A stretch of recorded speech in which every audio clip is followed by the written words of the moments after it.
Welcome to my channel. In this video I'm going to show you how to remove the steering column. This Saab is Saab 93 2006, which is same between 2003 and 2011. In order to remove the steering column, first you have to remove the instrument cluster. I have a video about that in the previous videos. You can watch that if you want to remove the steering column, and after removing the instrument cluster you get to the point to remove the steering column. To remove the steering column, I'm gonna remove this. As you see, this is the steering column,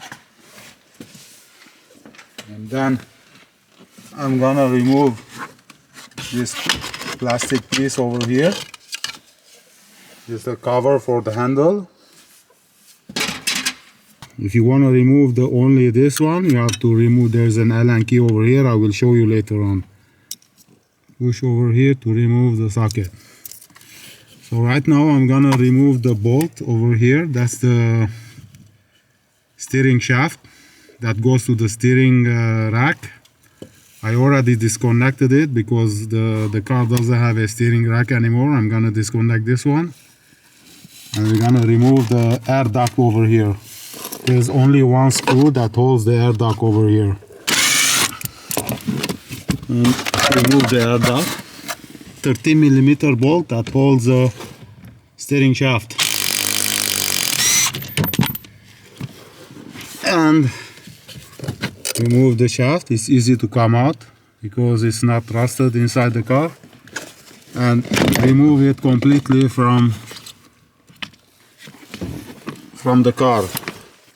Normally the steering shaft should move like this, but this one is seized up the other way, so the steering gets stiff.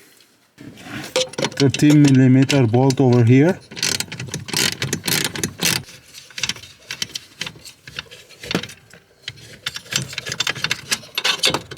Remove this bolt,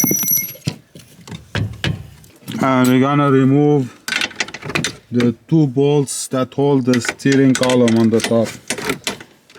1 and 2.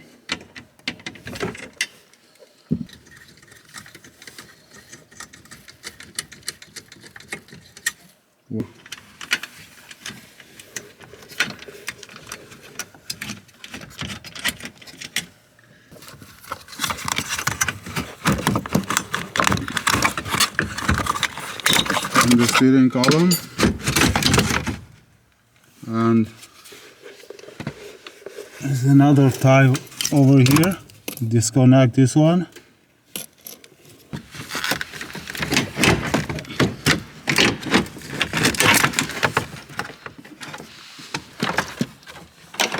And remove the steering column. So it came out underneath. So this is how to remove the steering column on a Saab 93. So this is the steering lock module.